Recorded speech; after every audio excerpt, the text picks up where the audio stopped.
నా ఎదుగుదల అని ఆటోలు లారీలు వెనుక రాస్తుంటారు కదా చూసిరా. అగో అసొంటి ఏడుపు రాతలతోనే ఏకంగా ఫ్లెక్సీలు కొట్టిచ్చిరు గిడ.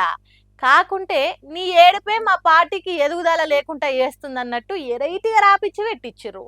కమలం పార్టీ లోపలికి అయ్యాలి ఇప్పుడు ఇగో ఇట్లా మందిలకు వచ్చి ఫ్లెక్సీలకు ఎక్కి పార్టీ పతాలను బజార్కి ఎక్కిస్తున్నాయి. మన పార్టీ మీద పక్క పార్టీ వాళ్ళు పడని పార్టీ వాళ్ళు పాంప్లెంట్లు వంచుడు పబ్లిక్ లో తక్కువ చేసి ప్రసారం చేసుడు పాత ట్రెండే. మన సొంత పార్టీ లీడర్ల మీదనే పగబట్టినట్టు రాతలు రాపిచ్చి ఇట్లా ఫ్లెక్సీలు కొట్టించుడు కొత్త ట్రెండ్ అనుకుంటారేమో మరి తెలంగాణ కమలయ్యలు. మేడ్చల్ జిల్లా ఓఆర్ఆర్ కాడ ఇట్లా బీజేపీ ఎంపీ ఈటల రాజేందర్ ఇజ్జత్ తీసి ఇంకుడు గుంతల పాలు చేస్తట్టు ఎవరో తెలియనోళ్ళు తెల్లారక ముంగట్నే కట్టిన ఫ్లెక్సీలు కమలం పార్టీలో కలకలం రేపుతున్నాయి. ఇప్పుడు నీ ఏడుపే బీజేపీకి శాపము, రాష్ట్ర అధ్యక్ష పదవి రాలేదని ఏడుపు, సీఎం క్యాండిడేట్ గా ప్రకటియలేదని ఏడుపు, కేంద్ర మంత్రి పదవి రాలేదని ఏడుపు, ఇన్ని ఏడుపులయా నీవి. 2 జాగల్లో ఎమ్మెల్యేగా పోటీ చేసే ఛాన్స్ ఇచ్చింది మా బీజేపీ. అయినా ఓడిపోయినా గానీ మనోడే కదా అనుకుని మల్కాజ్గిరి ఎంపీ టికెట్ ఇచ్చినము. మోడీ ముఖం చూసి జనాలు ఓట్లేస్తే గెలిచినాక ఆనియత కూడా లేకుండా నవ్వుకుంటా నాయమేస్తోనే గెలిచిన అనుడు ఏ రాజకీయ నైతికత. బీసీ నాయకులు ఎదుగుతుంటే అసహనం ఎందుకు? ఇందూరు బిడ్డ ఎంపీ అరవింద్కి వస్తున్న ఆదరణ చూసి అంత కడుపు మంటెందుకు అని అనుకుంటా వరుస పెట్టి రాసి రోడ్డు పంటి వరుసగా ఫ్లెక్సీలు కట్టిరు. ఇట్లా దాంతో బాట పంటి పోయేటోళ్ళు కూడా బండ్లు పక్క కాపి భాజపా లీడర్ మీద పెట్టిన భారీ ఫ్లెక్సీలను చదవబట్టిరట.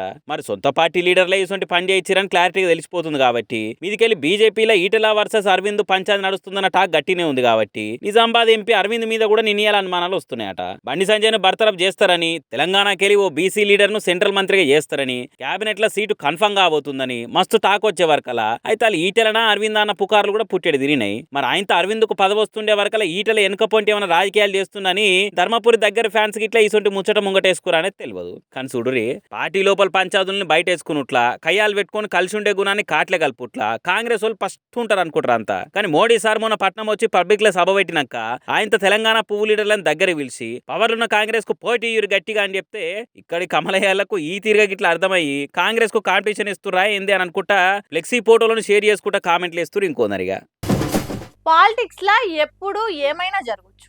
వీళ్ళు రాజకీయాలకు రాకపోయినారు అనుకున్నోళ్ళు ఏకదం ఎంట్రీ ఇవ్వచ్చు. సీఎం అయితా అని కలలు కన్న క్యాండిడేట్ పోటీ చేసిన 2 జాగాలలో ఓడిపోవచ్చు. పార్టీ పెట్టి నడుమిట్లనే కాదు నాతోనని కాడెత్తేసి పక్క పార్టీలా కలిపేయచ్చు.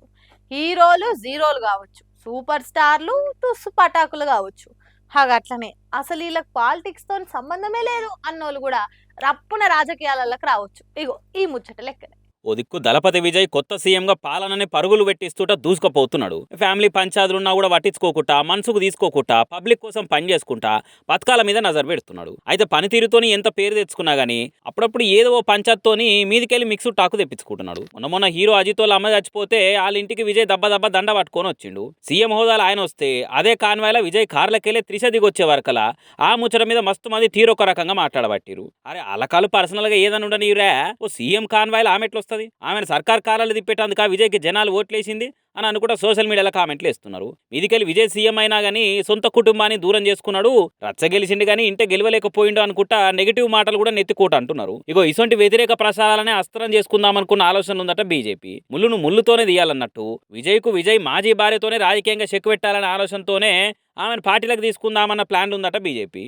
అందుకే నిన్నయాల అరవ రాజకీయాలలో పెద్ద గోవలు అరవకుంటా చెప్పకున్నా గానీ గట్టిగా నేను వస్తున్న టాక్ ప్రకారం అయితే విజయ్ ఎక్స్ వైఫ్ సంగీత బీజేపీలో జరగబోతున్నదని, బీజేపీలోనో ప్రముఖ నటి సంగీతం పార్టీలకు పట్టుకొచ్చి కమలం కన్వాగా అప్పించేందుకు విశ్వ ప్రయత్నాలు చేస్తుందన్న మాట కూడా వినొస్తుండే వరకలా ఈ గాసిప్పులకు కాంప్లాన్ దాపించినట్టే ఇంకింత గట్టిగా వార్తలు. ఇక మొన్నమొన్నటి దానికనేమో త్రిషనే పాలిటిక్స్ లకు వస్తుంది, విజయ్ ఇడిచిపెట్టుకున్న తిరుచి ఈస్ట్ సీట్కి వెళ్ళి పోటీ చేస్తుంది అని అనుకుంటా మస్తు పుకార్లు వచ్చినాయి. కానీ నిన్నయాల అసొంటిది ఏం లేదని క్లారిటీ వచ్చే వరకలా ఆ ప్రచారం పల్సగైపోయింది.